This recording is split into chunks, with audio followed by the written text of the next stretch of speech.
Assalamualaikum warahmatullahi wabarakatuh. Salam sejahtera bagi kita semua. Dalam video kali ini saya akan mencoba menjelaskan terkait dengan topik penulisan artikel ilmiah berbasis penelitian layak jurnal nasional terakreditasi. Tentu bagi Bapak Ibu guru dalam menjalankan tugasnya di sekolah, salah satunya adalah menulis artikel ilmiah yang terbit di jurnal nasional, salah satunya tentu untuk kenaikan pangkat. Nah, dalam menulis artikel ilmiah, Bapak Ibu dapat bersumber dari penelitian tindakan kelas yang Bapak Ibu sudah lakukan.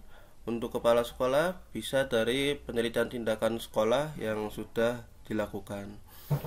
Nah, untuk mahasiswa juga dapat menulis artikel ilmiah yang dapat dipublikasikan pada jurnal nasional terakreditasi, tentunya melalui mini riset yang sudah dilakukan maupun dari tugas-tugas observasi yang teman-teman lakukan di sekolah maupun di lembaga-lembaga yang menjadi tempat observasi. Sebelumnya izinkan saya untuk memperkenalkan diri. Nama saya Maulana Amirul Adha MPD.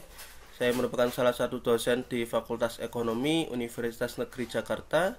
Bapak Ibu semua dan teman-teman dapat menghubungi saya pada alamat email amirulmaulana1013@gmail.com. Bapak Ibu dan teman-teman semuanya, dalam video kali ini saya akan memberikan pengantar secara singkat untuk video-video saya berikutnya terkait dengan cara memaksimalkan peluang tulisan Bapak Ibu dapat terbit di jurnal nasional terakreditasi. Bapak Ibu dan teman-teman semuanya, setidaknya ada 8 poin krusial dalam penulisan artikel ilmiah, utamanya agar bisa terbit di jurnal nasional terakreditasi. Poin krusial yang pertama adalah bagaimana mencari dan memilih jurnal yang tepat atau kredibel. Tentu Bapak Ibu dan teman-teman semuanya tahu tidak semua jurnal itu kredibel.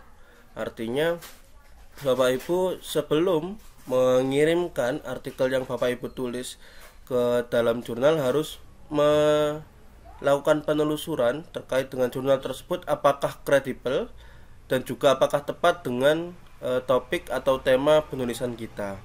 Nah, di sini jurnal atau memilih jurnal adalah poin pertama, karena Bapak Ibu semuanya dalam menulis artikel tentu setiap jurnal memiliki gayanya masing-masing. Nah, tentunya setiap jurnal memiliki gaya yang berbeda. Oleh karena itu, Bapak Ibu sebelum menulis artikel sebaiknya adalah memilih jurnal yang Bapak Ibu tuju dulu. Karena di dalam jurnal tersebut dapat kita telusuri bagaimana sistematikanya, kemudian bagaimana misalkan menulis daftar rujukan, kemudian template penulisan artikel juga ada pada jurnal tersebut. Kemudian poin yang kedua adalah bagaimana sistematika penulisan artikel ilmiah. Nah, ini juga menjadi penting karena dalam menulis artikel untuk dipublikasikan untuk jurnal nasional, tentu kita harus mengikuti gaya sistematika penulisan jurnal tersebut. Nah, ini bisa kita dapatkan manakala kita sudah memilih jurnal Bapak Ibu. Kemudian yang ketiga adalah di mana kita bisa mendapatkan template artikel jurnal. Nah, di sini Bapak Ibu ketika sudah memiliki template artikel, Bapak Ibu tidak perlu lagi misalkan menulis dari awal sistematikanya. Jadi tinggal memasukkan dari PTK Jadi tinggal memasukkan dari PTK maupun PTS yang Bapak Ibu miliki ke dalam template artikel jurnal. Nah, untuk bagaimana sistematika penulisannya, bagaimana kita mencari template artikelnya, akan saya tunjukkan pada video berikutnya. Kemudian poin keempat adalah bagaimana cara menghindari plagiasi.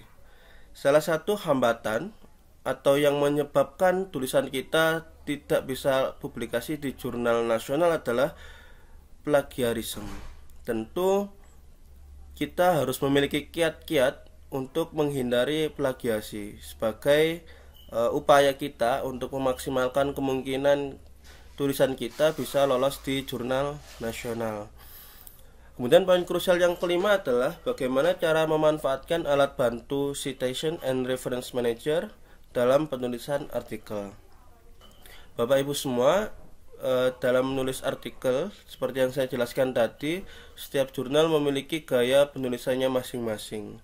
Bisa jadi pada jurnal A menggunakan penulisan rujukan menggunakan gaya IEEE misalkan, atau di jurnal B menggunakan gaya daftar rujukan atau gaya perujukan APA misalkan. Nah, ini tentu misalkan Bapak Ibu tidak menggunakan alat bantu seperti Mendeley, Zotero, tentu akan menulis daftar rujukan manual lagi atau mengulang lagi.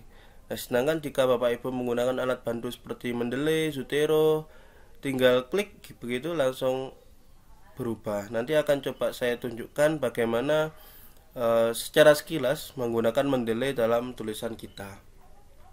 Kemudian yang keenam adalah bagaimana cara mencari rujukan baik offline maupun online yang dapat digunakan dalam artikel yang kita tulis. Bapak Ibu, salah satu syarat tulisan kita agar dapat lolos adalah menggunakan rujukan yang terbaru atau paling tidak menggunakan rujukan dari hasil penelitian-penelitian terdahulu.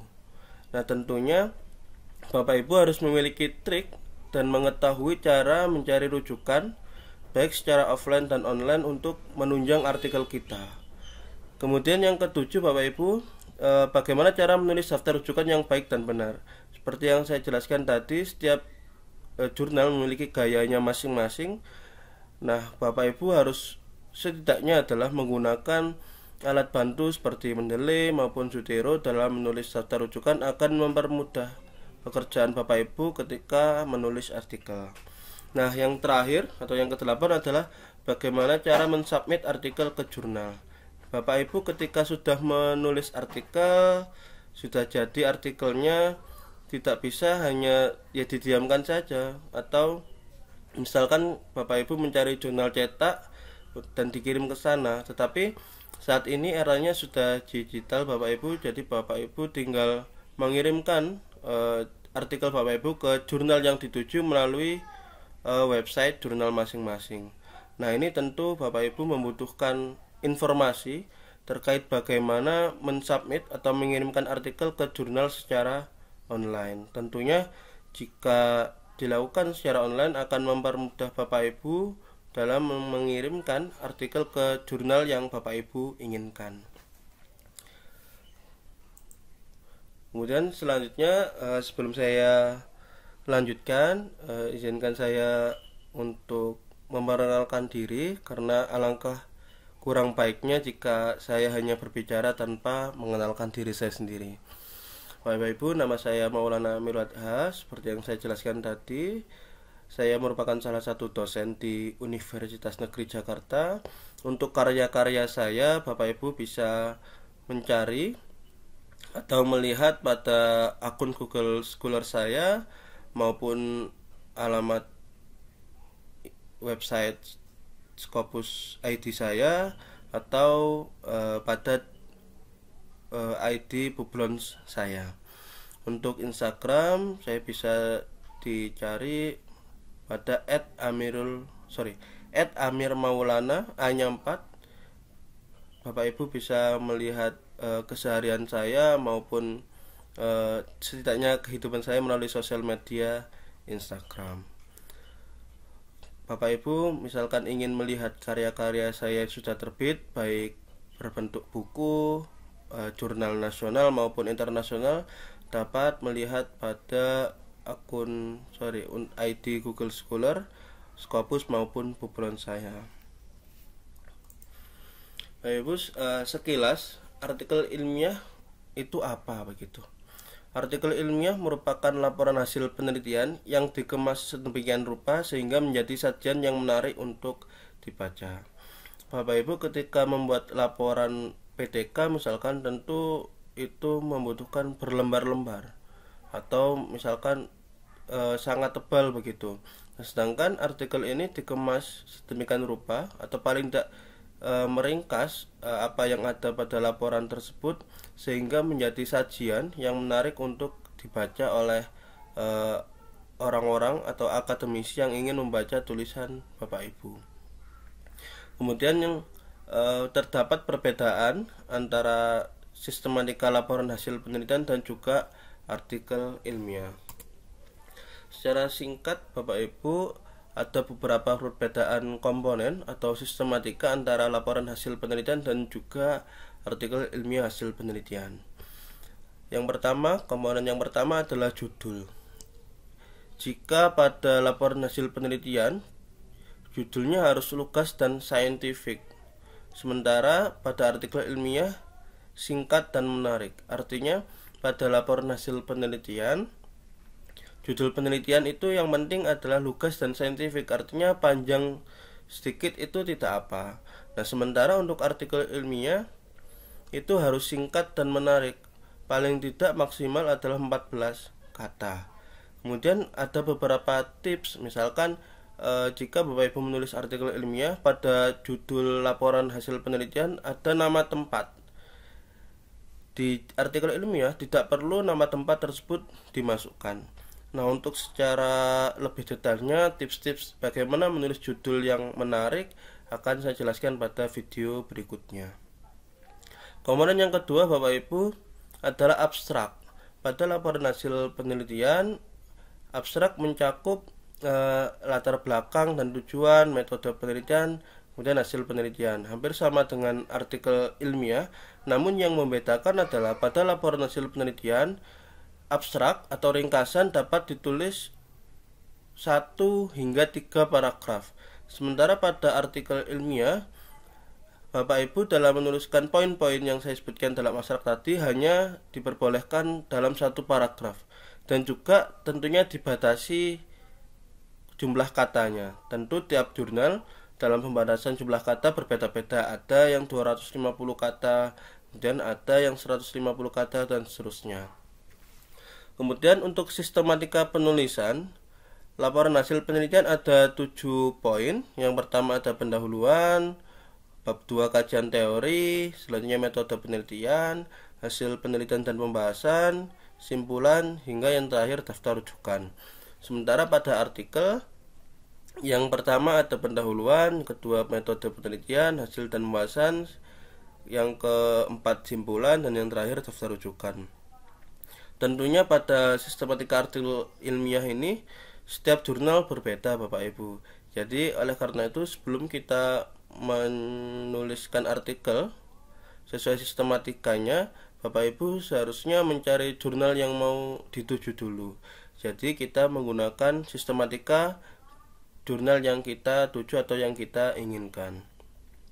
Komponen selanjutnya adalah lampiran Bapak Ibu. Pada laporan hasil penelitian, lampirannya harus lengkap. Artinya semua yang diperlukan untuk menunjang bobot ilmiah. Misalkan lampiran data penilaian, kalau Bapak Ibu menggunakan hasil belajar, kemudian misalkan instrumen penelitiannya, dan seterusnya. Nah, sedangkan artikel ilmiah tidak perlu lampiran. Komponen yang terakhir Bapak Ibu adalah jumlah halaman. Kalau laporan hasil penelitian adalah sesuai kebutuhan, artinya tebal tidak apa, atau setebal apapun itu tidak apa. Sementara artikel ilmiah hasil penelitian berkisar antara 10 sampai 20 halaman. Nah, ini tentunya Bapak Ibu harus mencoba berlatih atau mencoba mengadaptasikan laporan hasil PTK ke dalam template artikel yang kita tuju. Nah, secara sekilas Bapak Ibu, saya akan menjelaskan terkait kriteria jurnal yang kredibel.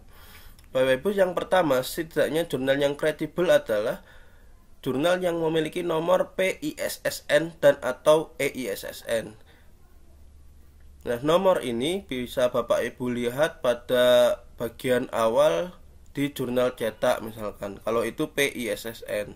Jika itu EISSN, Bapak Ibu bisa melihat web dari jurnal yang Bapak Ibu tuju.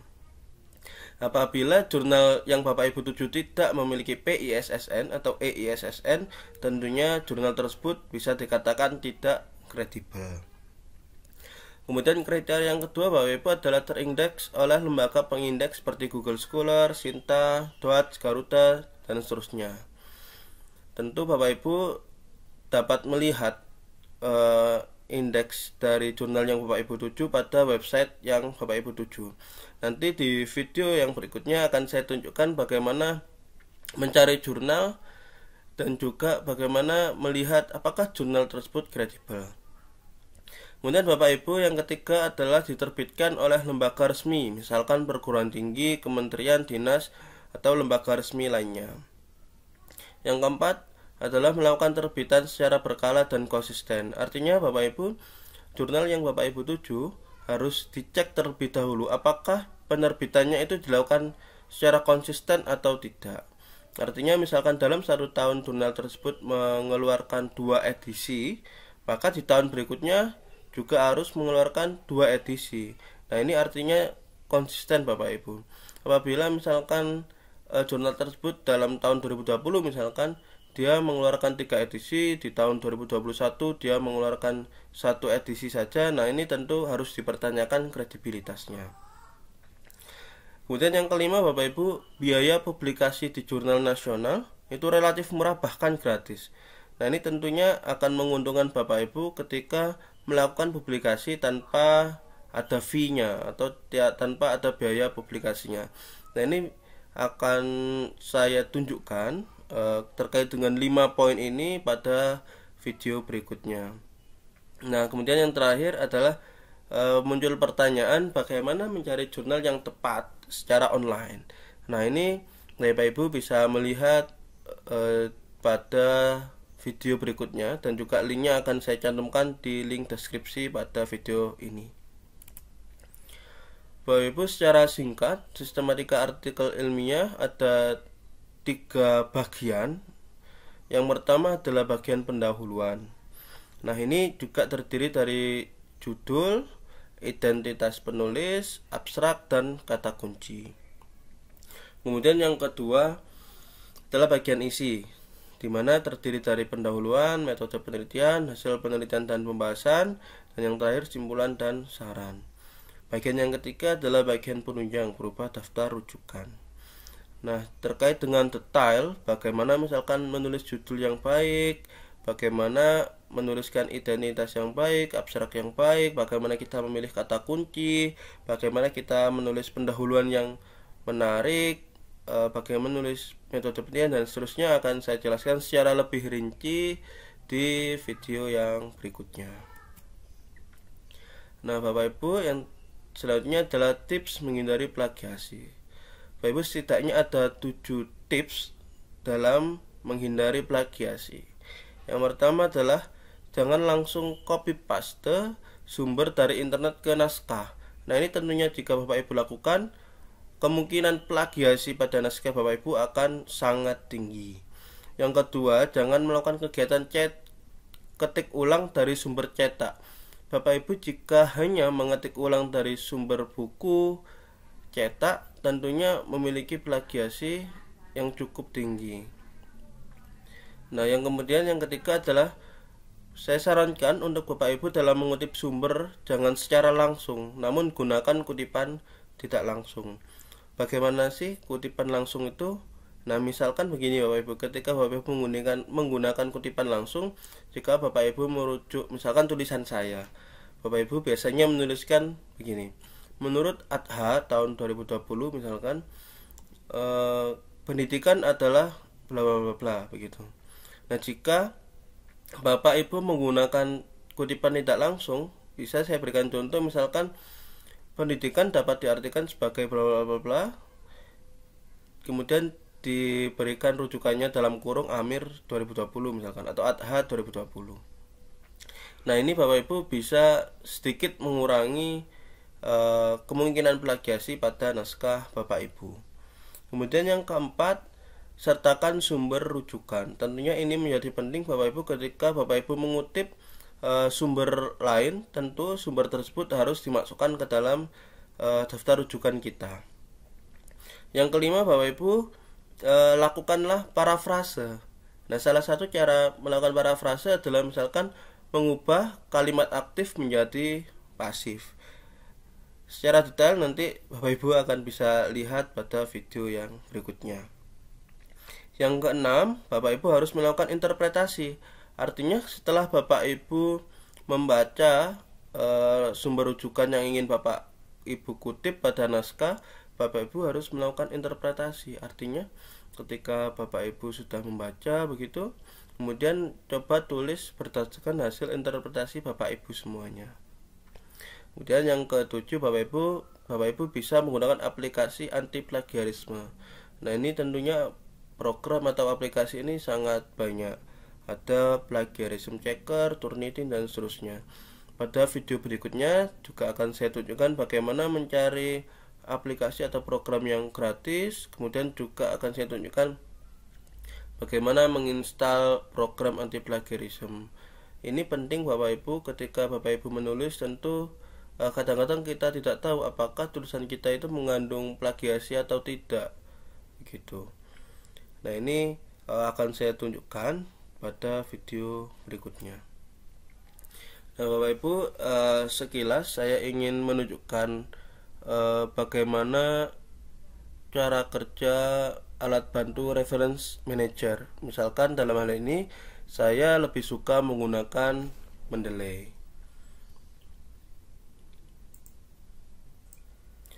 Baik Bapak Ibu, saya lanjutkan. Saya ingin menunjukkan bagaimana alat bantu reference manager bekerja pada artikel atau naskah yang kita tulis. Bentar, coba saya buka Mendeley-nya. Oke Bapak Ibu, bisa dilihat di sini, ini merupakan salah satu maaf. Dan ini merupakan salah satu tulisan saya yang juga akan terbit di salah satu jurnal internasional. Bapak Ibu bisa melihat di bagian salah satunya di bagian daftar rujukan.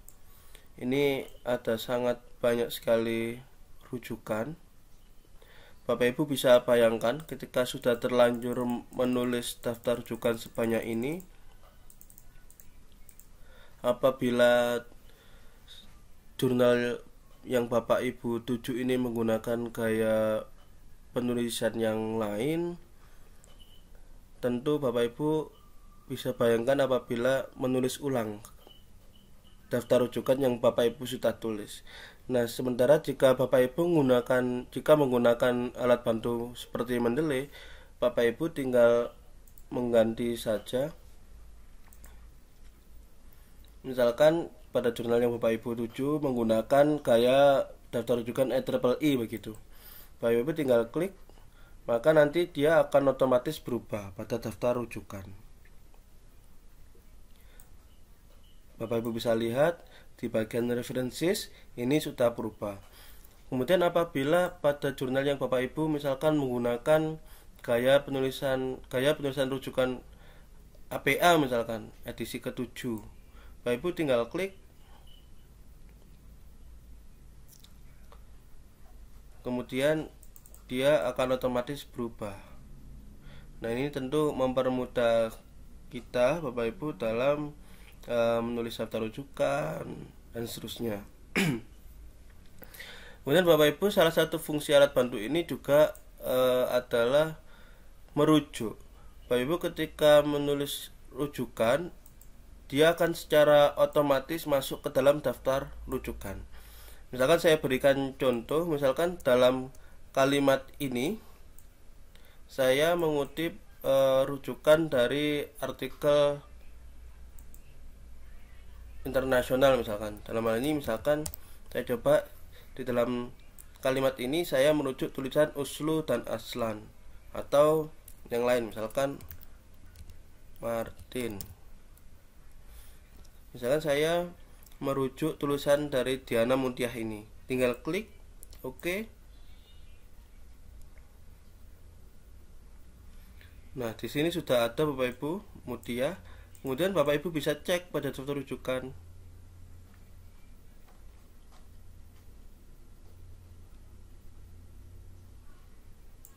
Ini Bapak Ibu, dia akan secara otomatis ada pada daftar rujukan kita.